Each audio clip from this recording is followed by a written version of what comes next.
వచ్చామా నవ్వుకున్నామా వెళ్ళిపోయామా అనే వాళ్ళకి మాత్రమే ఈ సినిమా. డైరెక్ట్గా అంటే చాలామంది అనుకుంటాం పెద్ద హీరోలతో కంపేర్ చేసి స్టోరీ లేదు అది ఇది అని కంపేర్ చేయగలిగినంత సినిమా అయితే కాదు. బేసిక్గా వచ్చామా, దాంట్లో ఉన్న పంచెస్ని ఎంజాయ్ చేస్తున్నామా, తీసుకున్నామా. ఇంకోటి కేతికే శర్మ గారి యాక్టింగ్ కావచ్చు, ఇవానా టైమింగ్ కావచ్చు, చాలా అంటే చాలా బాగా అనిపిస్తుంది. ఓవరాల్గా చూసుకుంటే బేసిక్గా కామన్ ఆడియన్గా చెప్పాలి అంటే త్రూఅవుట్ ఎంజాయ్ చేశాను. బట్ ఒక రివ్యూవర్లా చెప్పాలి అంటే ఎక్కడ స్టోరీ లైన్ అనిపించదు, చాలా బోరింగ్గా ఉంటుంది. అరే వెళ్తుంది ఏదో వెళ్తుంది, అక్కడక్కడ కామెడీ పండుతుంది అనే ఫీలింగ్ అయితే అందరికీ వస్తుంది.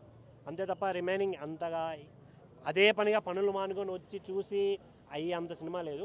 ఎవరైనా సాఫ్ట్వేర్ జాబ్ చేసేవాళ్ళు లేకుండా హై వర్క్ చేసేవాళ్ళు ఎవరైనా ఉంటే ఆ ప్రెజర్ని కొంచెం పక్కన పెట్టడానికి వీకెండ్కి గర్ల్ ఫ్రెండ్స్ ఉన్నోళ్ళైనా పర్లేదు, లేనైనా పర్లేదు, థియేటర్కి రండి. ఫుల్ ఆఫ్ ఎంటర్టైన్మెంట్ ఇచ్చారు. Thank you. ఎమోషన్ ఏమి అనిపించదు అన్న, జస్ట్ ఫన్. కానీ క్లైమాక్స్ చాలా బాగా ఎంజాయ్ చేస్తారు ఎవరైనా. చాలా డబల్ మీనింగ్ ఏం అనిపించలేదన్న నాకైతే. బట్ అది ఇప్పుడు ఎవరన్నా 8th క్లాస్ పిల్లాడు కూడా మాట్లాడుతుండ్రు ఫస్ట్ క్లాస్ నుంచి, ఏముంది అదేం అంతగా అనిపించలేదు.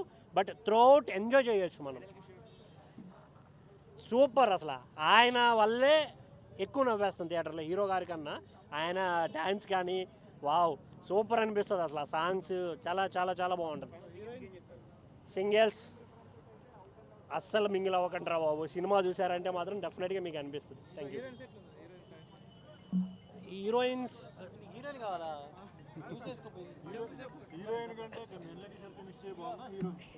వెన్నెల కిషోర్ అన్నే కనిపిస్తాడు థియేటర్.